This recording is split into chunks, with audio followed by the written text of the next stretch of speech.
ನನ್ನ ಹೆಸರು ಮಹಾಲಕ್ಷ್ಮಿ. ನಾವು ಬಳ್ಳಾರಿಯಿಂದ ಬಂದಿದ್ವಿ.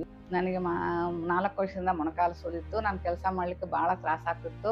ಕೂಡಲಿಕ್ಕೆ ತಾಸು ಕೆಲಸ ಮಾಡಲಿಕ್ಕೆ ತ್ರಾಸಾಗ್ತಿತ್ತು.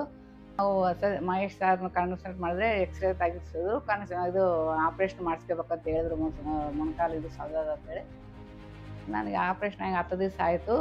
ಈಗ ನಾನು ಚೆನ್ನಾಗಿ ಓಡಾಡ್ತಿದ್ದೀನಿ, ಚೆನ್ನಾಗಿ ಕೆಲಸ ಮಾಡ್ಕೊತಿದ್ದೀನಿ, ನನ್ನ ಕೆಲಸ ಎಲ್ಲ ಮಾಡ್ತಿದ್ದೀನಿ. ಏನು ಪ್ರಾಬ್ಲಮ್ಮೇ ಇಲ್ಲ, ಅಸ್ಸಲು ಏನೂ ಇಲ್ಲ. ಹಾಸ್ಪಿಟ್ಲಾಗ ಅಡ್ಮಿಟ್ ಆದಾಗಿಂದ ಡಿಸ್ಚಾರ್ಜ್ ಆಗೋವರೆಗೆ ಸ್ಟಾಫ್ ಎಲ್ಲ ಭಾಳ ನೋಡ್ಕೊಂಡಾರೆ, ಚೆನ್ನಾಗಿ ನೋಡ್ಕೊಂಡಾರೆ ಸರ್. ಮನೆಯವ್ರು ಇದು ನೋಡ್ಕೊಂಡಾರೆ ಸರ್. ಏನು ಯಾರಿಗಾದರೂ ಮೊಣಕಾಲು ಸೂಲು ಆಗಲಿ, ಬೆನ್ನು ಸೂಲು ಯಾವುದೇ ಮೂಳೆ ಇದರಿಂದ ಬಂದರೂ ಕೂಡ ಇಲ್ಲಿ ಸತ್ಯಸಾಯಿ ಹಾಸ್ಪಿಟ್ಲಿಗೆ ಬಂದರೆ ಮಹೇಶ್ ಸರ್ ಭಾಳ ಚೆನ್ನಾಗಿ ನೋಡ್ತಾರೆ. ಬಂದು ನೋಡ್ಸ್ಕೊಳ್ರಿ, ಏನು ಪ್ರಾಬ್ಲಮ್ ಇಲ್ಲ. ಚೆನ್ನಾಗಿ ಎಲ್ಲ ಹಾಸ್ಪಿಟ್ಲಾಗೆಲ್ಲ ಭಾಳ ಅನುಕೂಲ ಅದ. ಎಲ್ಲರೂ ಸ್ಟಾಫ್ ಎಲ್ಲರೂ ಚೆನ್ನಾಗಿದ್ದಾರೆ, ಡಾಕ್ಟ್ರ್ ಚೆನ್ನಾಗಿದ್ದಾರೆ. ನೋಡಿ ಕೇಳ್ರಿ, ಎಲ್ಲರೂ ಮಾಡಿಸ್ಕೊಳ್ರಿ, ಏನು ಭಯ ಬಿಡಬೇಡ್ರಿ, ಚೆನ್ನಾಗಿ ನೋಡ್ಸ್ಕೊಳ್ರಿ, ಬೇಷ್ ಆಗ್ರಿ ಅಂತ.